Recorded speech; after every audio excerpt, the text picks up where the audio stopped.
Les entretiens de l'espace éthique, Île-de-France.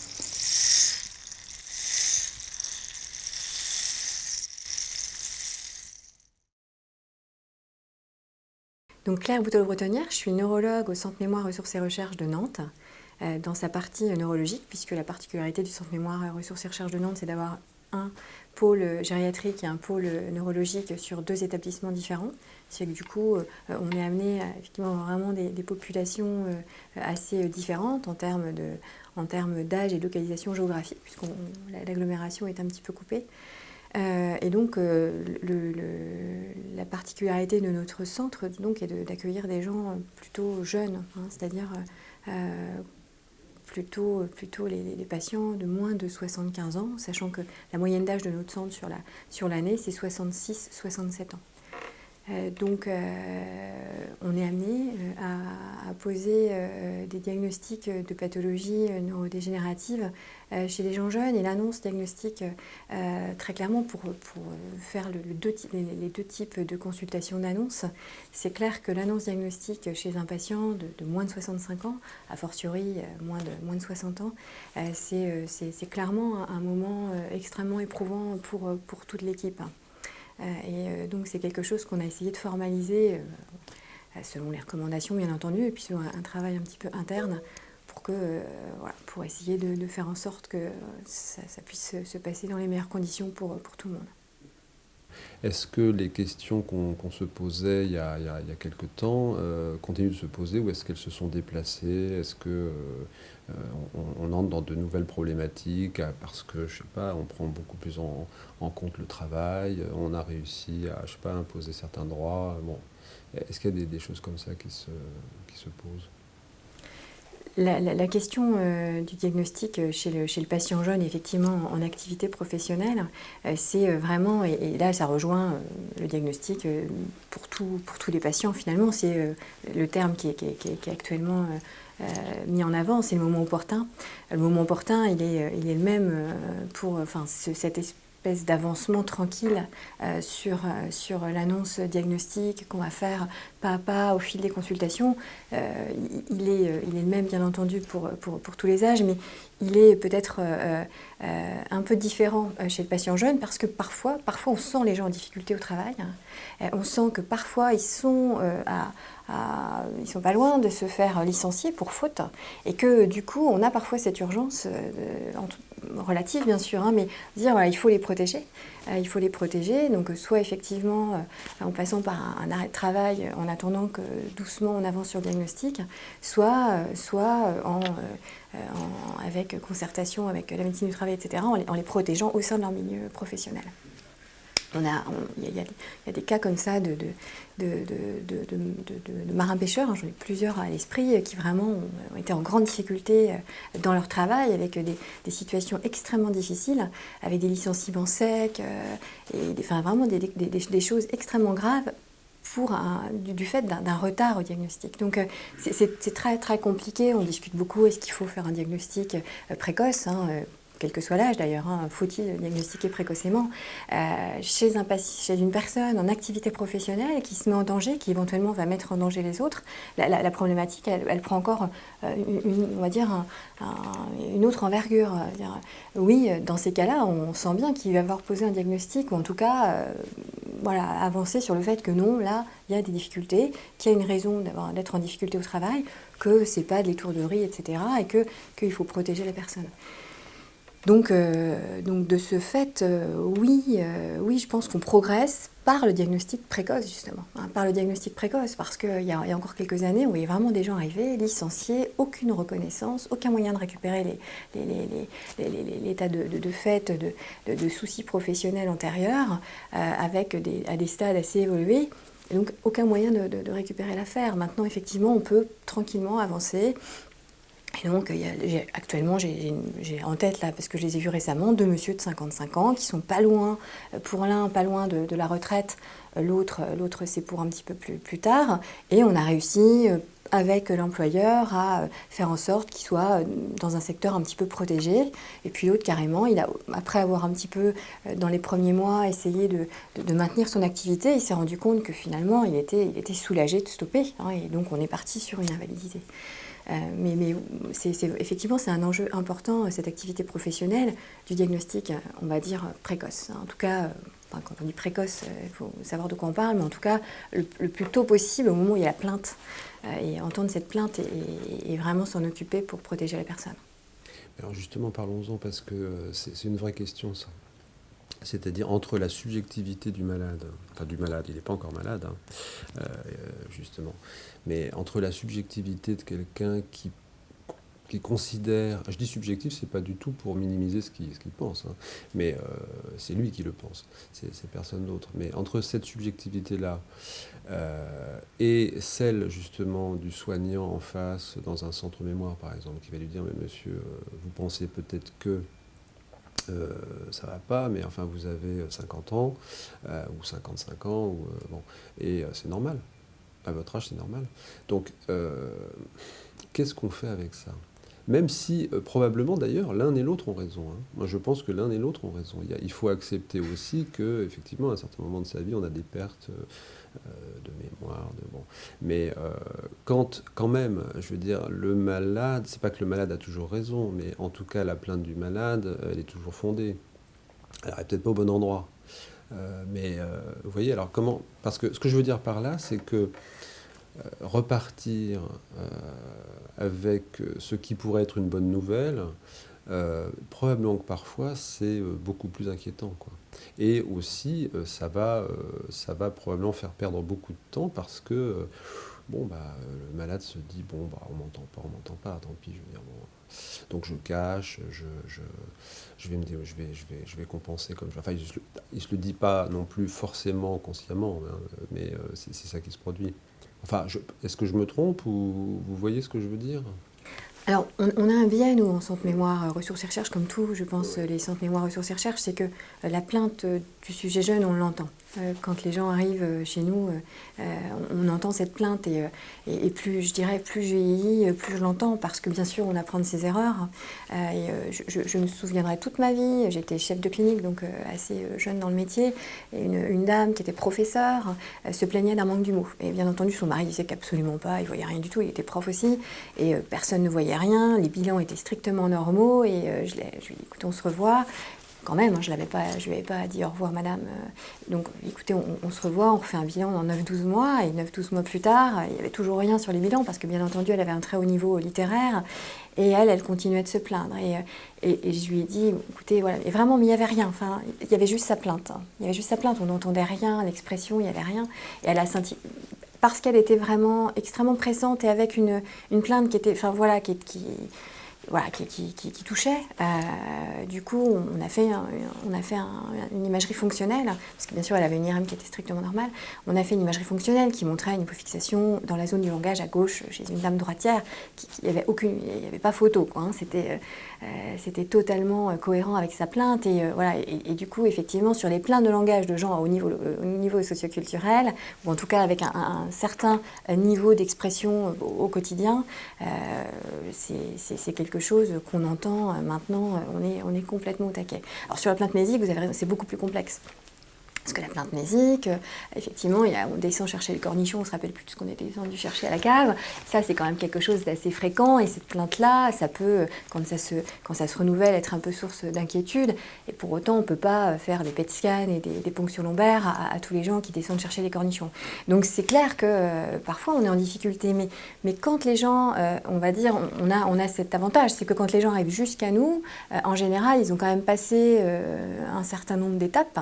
Alors, soit ils arrivent en direct, et auquel cas on entend le fait qu'ils arrivent en direct et qu'ils ont fait des pieds et des mains pour arriver en direct, soit ils ont passé un certain nombre d'étapes, et du coup voilà, on se doit d'aller quand même jusqu'au bout de l'écoute de cette plainte. Mais il y a quand même des gens qui sont très soulagés, c'est-à-dire que quand ils ont eu le bilan chez nous, qu'ils ont eu la consultation, qu'on a posé vraiment toutes les questions, parce que vous savez qu'il y a quand même des critères pronostiques plus péjoratifs de telle ou tel type de plainte mnésique, quand on a posé un peu toutes ces questions, qu'on a fait un petit peu l'arbre généalogique, qu'on a vraiment bien réfléchi, surtout parfois il y a une angoisse parce qu'on a un parent qui est atteint d'une maladie d'Alzheimer, mais à un âge de plus de 75, 80 ans, etc. Donc quand on a refait un peu le point sur les facteurs héréditaires, etc., il y a quand même un certain nombre de gens qui sortent plutôt soulagés, en disant j'ai fait le check-up de ma mémoire, les paramètres sont au vert et je repars le cœur léger parce que finalement, effectivement, les cornichons, c'est un peu tout le monde. Donc, mais effectivement, c'est pas toujours simple et parfois, certainement, on laisse passer quelques plaintes qui nécessiteraient d'aller plus avant, et bon, quand on a un petit doute, en général, quand on a le moindre doute, on propose un bilan à 9 mois, quoi. Et en disant toujours, si vraiment vous trouvez que ça s'accélère d'ici là, revenez nous voir plus tôt, la porte est totalement ouverte. Donc c'est un petit peu comme ça qu'on parvient à ne pas trop, en tout cas on l'espère, à laisser passer de plaintes vraiment, on va dire, organiques et pas uniquement de l'émoussement des capacités attentionnelles de la personne de plus de 50 ans. C'est vraiment des questions éthiques de fond, quoi. C'est-à-dire que non, puis on peut se tromper, on a le droit aussi. Non, je veux dire, c'est ça aussi. Mais c'est surtout, c'est qu'est-ce qu'on en fait, c'est ça. Parce que dans le fond, il y a aussi le cas de la personne qui ressort, qui effectivement n'a rien. On lui fait un scan, on lui fait tout ce qu'on veut, il n'y a rien, mais elle continue de se plaindre. Donc il y a bien quelque chose. Elle n'est pas au bon endroit là. C'est pas qu'il y a une confusion, c'est qu'il y a un malentendu. Elle ne sait pas, peut-être, elle est un peu, je sais pas. Vous voyez, et là, qu'est-ce qu'on fait de ça? Qu'est-ce qu'on fait de ça quand tout va bien? Oui. Quand tout va bien, vous voulez dire quand la plainte n'est pas fondée au plan neuropsychologique, on va dire, mais que peut-être il y a une souffrance autre qui se manifeste comme ça. Ouais. Alors dans ces cas-là, on a pour habitude d'orienter la personne, si tant est qu'elle soit d'accord, bien entendu, vers notre collègue psychiatre qui est donc fait de la consultation mémoire, mais plus sur un volet on va dire, sur un versant plus porté sur tout ce qui est trouble attentionnel dans le cadre d'un syndrome anxio-dépressif, anxieux ou dépressif, etc. Mais là encore, il faut aussi que la personne soit en demande d'une certaine manière de rencontrer ce collègue, ce qui n'est pas toujours le cas. Mais je dirais que finalement, malgré tout, c'est quand même un épiphénomène. Un épiphénomène avec, on va dire, malgré tout, une sorte de portrait type, un peu de la plainte fonctionnelle, qui est entourée de tout un tas d'autres signes qui nous font penser qu'on est dans ce contexte-là. Et parfois, hélas, on peut pas répondre parce que la personne n'a pas forcément non plus toujours envie, là tout de suite, qu'on réponde. C'est-à-dire que parfois, il faut un peu plus de temps et que les choses bougent un petit peu pour qu'il y ait, on va dire,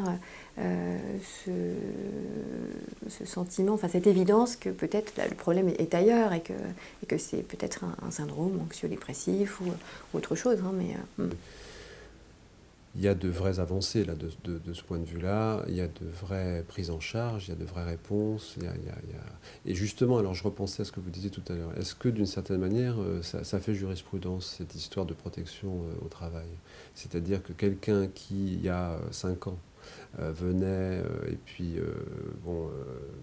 c'était peut-être un peu prématuré, on ne pouvait pas poser de diagnostic, il retournait au boulot, il se faisait virer, il ne retrouve pas de travail. 5 ans plus tard, on le diagnostique Alzheimer. Est-ce qu'il a un recours? Alors, dans certains cas, oui. Est-ce que oui. ça commence en fait? Ouais. Je crois que c'est ça. Je pense qu'on est là, on est en train de, c'est en train de bouger. Mais on a encore eu le cas récemment où en fait la personne avait accepté un licenciement à l'amiable. Et là, c'est imparable. Alors que vraiment, la procédure était manifestement totalement contre lui. Enfin, vraiment, il était totalement perdant dans cette affaire, mais il avait signé le papier de licenciement à l'amiable. Donc là, bien entendu, on peut rien faire. Donc on avait mis tout le service social sur le coup, mais on n'a rien pu faire. Mais par contre, on a réussi à récupérer, notamment, j'ai en tête un monsieur extrêmement jeune, puisqu'on a fait le diagnostic, il avait 48 ans. Et là, effectivement, on a pu récupérer sur un licenciement, parce qu'il avait été licencié, ensuite il avait pris une affaire, il avait pris un commerce, donc sur son licenciement d'avant, donc, qui datait déjà de quelques années. On a pu récupérer des indemnités parce que très clairement, on a pu faire la preuve qu'il avait des difficultés qui étaient en lien avec sa maladie d'Alzheimer à ce moment-là. Mais c'est vrai qu'après, tout dépend aussi de... Là, j'ai vu cette semaine une dame qui avait un MMS à 4, première consultation. MMS à 4, elle est au chômage depuis 7 ans, et elle est en fin de droit depuis 2 ans. Et elle a un MMS à 4. C'était vraiment, c'était très triste cette consultation parce que là on est, vraiment, le système est passé à côté de cette dame, complètement à côté de cette dame. Et en reprenant l'interrogatoire avec son mari, a priori peut-être ce licenciement, elle n'aurait pas été reconduite, mais en mairie, elle était employée de mairie. Donc je pense qu'elle a été licenciée parce qu'elle ne faisait pas l'affaire du point de vue cognitif et que c'est complètement, personne n'a trop dit, en pensant qu'elle était dépressive ou je ne sais quoi. Et là, on arrive à MMS à 4, avec un gros trouble du langage qui explique le 4, mais malgré tout, quoi. Donc, il y a encore, en 2015, des situations complètement... Il y a une dame qui n'habite pas au fin fond de...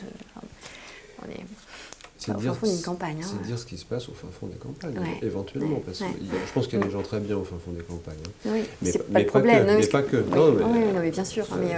Voilà. Alors tout ça c'est vertigineux, parce que évidemment, si on se projetait un peu, alors tout dépend de la société dans laquelle on va vivre, comment elle va évoluer, mais on pourrait imaginer que là ça frise la maltraitance. Mais alors la maltraitance institutionnelle à haut niveau, quoi. C'est-à-dire parce que là quand même on pourrait tout redémonter, tout redétricoter et elle pourrait demander des indemnités, cette dame. Alors pas elle, mais enfin son avocat, disons. Oui. Alors son avocat, ou pourquoi pas, alors c'est peut-être pas la vocation des centres mémoires, mais enfin, vous voyez, comment on peut imaginer des choses comme ça? Alors, c'est-à-dire, il faut voir ça à très très long terme, c'est-à-dire qu'à un moment donné, il y aurait une bascule inverse, il y aurait un retour qui ferait que les employeurs, enfin pas seulement les employeurs, mais peut-être que chacun deviendrait beaucoup plus concerné et ferait peut-être un tout petit peu... Enfin, il y aurait un regard différent porté sur tout un tas de choses qui relèvent encore, disons, de la... comment dire, d'un espèce de contrat un peu simpliste, enfin, je veux dire, on arrive à... C'est très intéressant ce que vous dites, parce qu'en plus, ça se confronte à toute la polémique, mais tout le questionnement sur le diagnostic précoce. Puisqu'on reproche parfois à des centres comme nous de vouloir faire un diagnostic précoce. J'entends tout ça, le moment opportun, etc. Vraiment, on fait ce qu'on peut au mieux par rapport à la personne, par rapport à son environnement, par rapport à ce qu'elle est en capacité au moment où on la revoit d'entendre, etc. Parfois, bien sûr, ça coince, mais bon. On fait ce qu'on peut. Mais du coup, effectivement, cette histoire effectivement, de la personne en activité professionnelle, là, on voit bien que c'est le pavé dans la mare du diagnostic précoce, que oui, bien sûr, il faut essayer d'être au taquet. Et c'est très intéressant, votre remarque, au sens où peut-être que si, effectivement, de la même manière qu'on fibrinolise les accidents vasculaires cérébraux maintenant, et que quelqu'un qui serait dans une zone non pourvue d'un accès à une IRM rapide et à une fibrinolyse serait en droit, et c'est déjà arrivé, de porter plainte. Si on considère qu'effectivement quelqu'un dit voilà, moi je me suis plaint de ma mémoire, on m'a collé un antidépresseur et puis les années ont passé et puis finalement je me suis fait licencier pour faute grave, voilà, c'est effectivement, pourquoi pas, peut-être qu'à un moment donné on en sera là. Pour l'instant on voit bien que vu la réticence au diagnostic précoce, les choses bougent tranquillement, mais c'est clair que véritablement le diagnostic, en tout cas entendre une plainte et essayer de voir autre chose que de la dépression chez la personne qui est moins bien efficient cognitivement, c'est un devoir, on dirait, pour chaque médecin maintenant, quoi, vraiment. Et comme j'ai dit récemment à un monsieur, vraiment, c'était juste là au retour des congés, donc j'avais une après-midi d'annonce diagnostique un peu difficile, et le dernier monsieur, 52 ans, et il s'y attendait pas. Il n'y était pas du tout, sa femme ne l'avait jamais accompagné à la consultation auparavant, parce qu'elle est très occupée. Et donc, bon, ça a été assez compliqué et vraiment, mais il n'y était pas du tout, ni l'un ni l'autre, il n'y était pas du tout dans ce diagnostic. Et pourtant, lui, voilà, on était à 2 doigts du licenciement pour faute grave. Et donc, et ce monsieur, il était bien sûr sous antidépresseur depuis un petit moment. Enfin bon, c'est classique, hein, mais c'est le moment opportun pour lui. Psychologiquement, peut-être on n'y était pas là. On n'y était pas vraiment, on l'a un peu, enfin, ça l'a bousculé.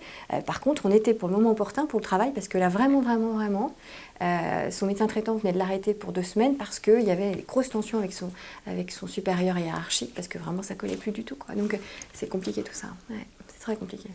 On pourrait aussi se poser la question des relais, enfin le rôle de relais que pourraient jouer les médecins traitants et qui ne jouent pas. Alors c'est pas du tout, là non plus, c'est pas une accusation, hein, on leur demande déjà beaucoup, je trouve.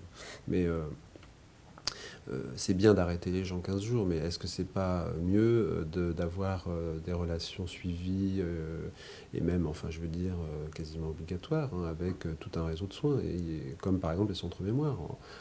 Alors, dès qu'on commence effectivement à signaler les gens, il y a peut-être aussi un problème là, de liberté, je ne sais pas, mais vous voyez ce que je veux dire? C'est-à-dire, est-ce qu'on ne perd pas un peu de temps alors après, on fait ce qu'on peut avec le monde dans lequel on vit, hein, évidemment, mais...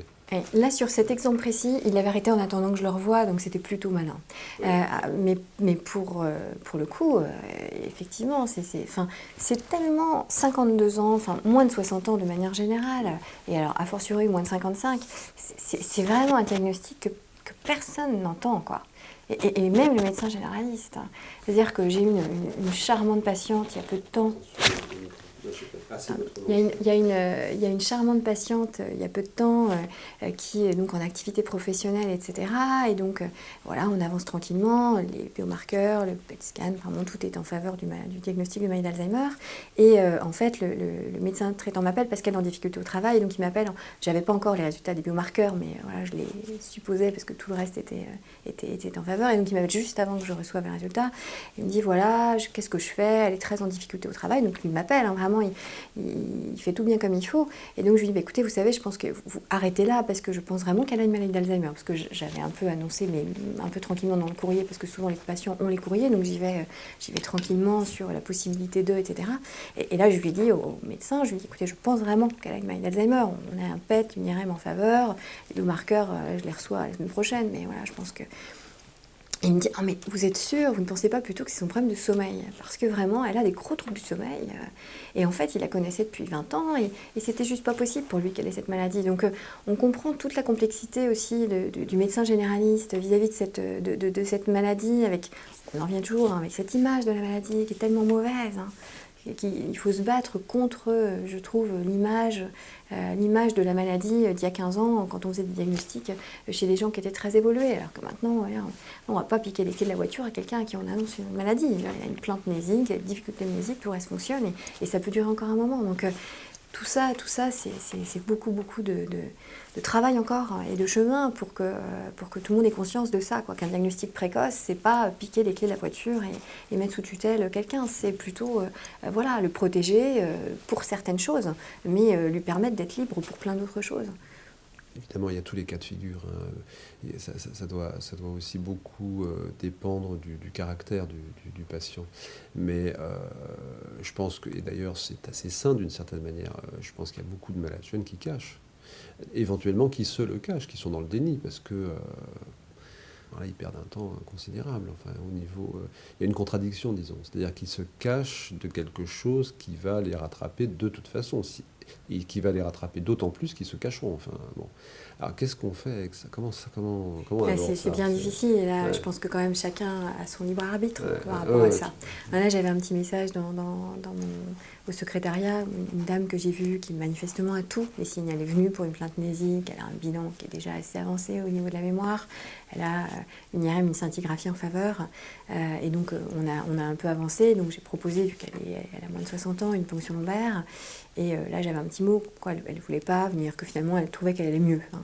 Et voilà, alors effectivement je suis bien entendu inquiète, parce que elle va sortir là du circuit, que on n'est pas dans le précoce, là on est dans le diagnostic de maladies totalement symptomatiques et que voilà, elle va passer, elle est jeune, elle va passer à la trappe.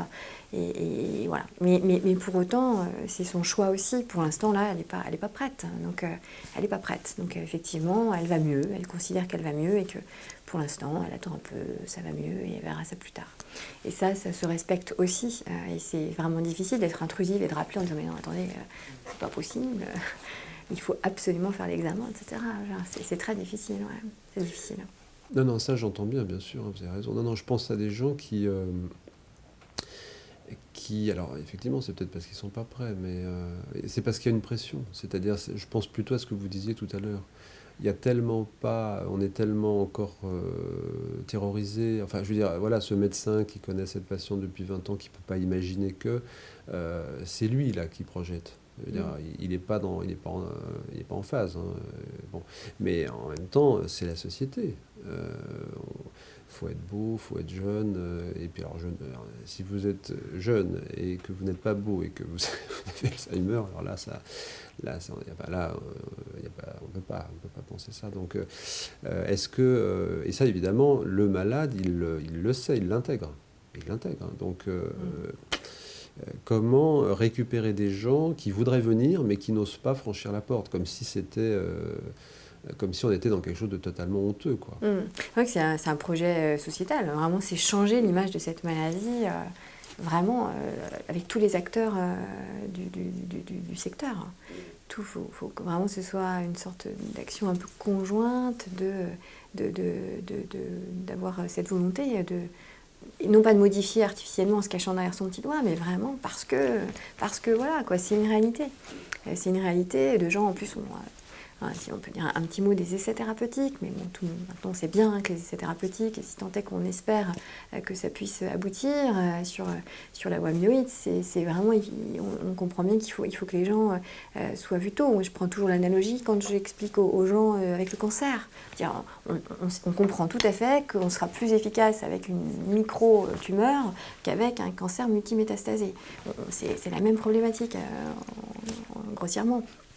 Et donc effectivement, ça, c'est aussi un message qui est important à entendre par rapport au diagnostic tôt et par rapport au fait de ne pas avoir peur de cette maladie. C'est que plus on s'y attaque tôt, plus on a des chances de faire vraiment le maximum pour ralentir. Et là, avec les essais qu'on a pour les patients prodromaux, c'est un vrai message positif. Hein, et les patients qui rentrent dans les essais avec vraiment 3-4 bricoles de plainte mnésique point barre avec un fonctionnement totalement normal et qui entrent dans un essai vraiment qui est d'envergure et qui du coup est très très très prometteur en espoir.